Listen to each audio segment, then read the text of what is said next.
Yeah, and so what we're saying here is that when Jesus announces who He is, there is some context for understanding some of what Jesus is saying.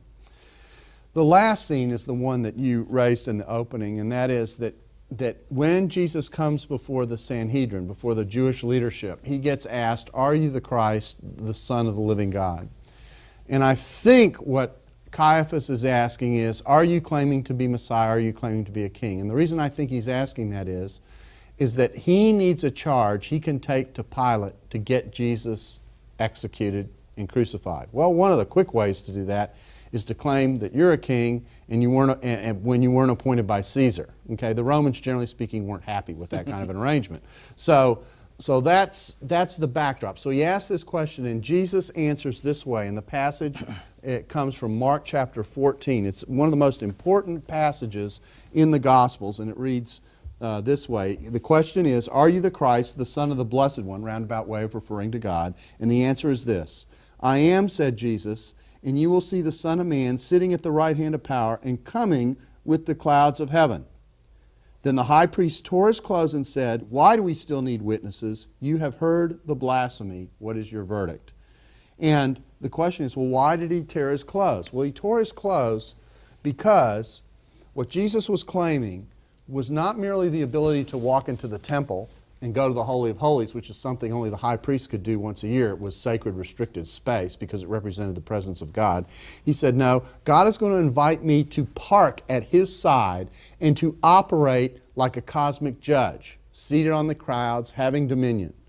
Now, in Judaism, put on your yarmulke or kippah for a second. In Judaism, every time you went into the synagogue, every time there was a service, you got up and said the Shema. Behold, O Israel, the Lord your God is one.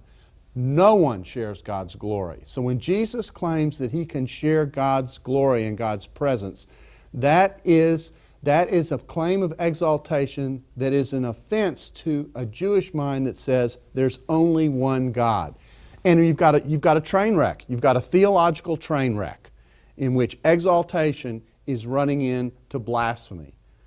Either Jesus is right or Jesus is wrong. And what his claim is, when he says, you will see this, he's saying, when my tomb is empty in a few days, then you can know not only where I've gone, but what it is that God has made of me.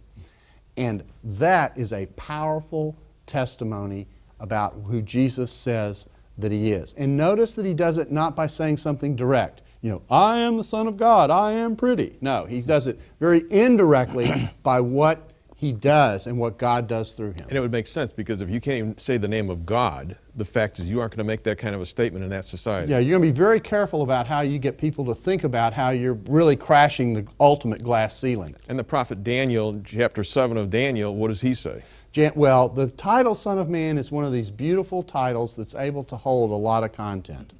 What it does is the Son of Man is a way of referring to a human being. But this is a particular human being. This is a human being who rides the clouds. Now, in the Old Testament, when you ride the clouds, okay, that's something God or the gods do in the Old Testament. It's the way it's described. In the Psalter, it's attributed to Baal.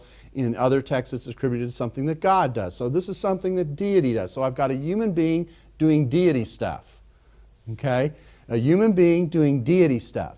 That's Jesus. And Jesus applies that to Himself. He applies that to Himself. That's Jesus doing that. And that's what the resurrection is God's vote about Jesus' claim about who He is.